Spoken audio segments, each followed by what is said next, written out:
Colin, your career's really taken off in the last few years. Has it been interesting for you getting more and more involved with the tyre technology as sort of you've gone up through the ranks? Yeah, absolutely. You know, I mean, for me, starting out, you had a spec tire, something you had to run, and there wasn't much input you could have on it. Now at this level, it's neat to work with the Michelin engineers and be able to, you know, kind of have our input out on the racetrack. I'm really glad, apart from the fact you're so young, it's annoying, I'm really glad that you've driven on real crap before you arrived at Michelin. It's like eating in bad restaurants before you can afford to go to a good one. You know, this year we've gone through so much development with the Viper, and at every session there was a Michelin engineer, and everything's been going great. Again, you know, talking with engineers and analyzing how the car would react through different conditions. Yeah, when it's wet and it starts to dry out and you're running on a wet weather tire and you know that that tire is optimally better when the track temperature is cooler and your engineer is asking you to stay out and hold it wide open at 200 miles an hour, you have to believe that that Michelin engineer has already spoken with your race engineer. All the changes we do to the car, whether it's aero, spring, shocks, it's all about maximizing the performance of the tire. Because that's what touches the road.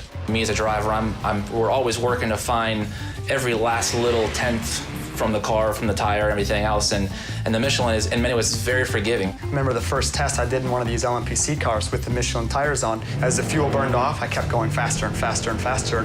An hour into the stint, they're like, hey, you just ran your quickest lap. And I'm like, there's no way in the world that I just ran my quickest lap after an hour of pushing on these tires. So, you know, it's neat that the technology that they have to be able to make our race car tires operate like that, they can apply to tires that we're seeing on the street.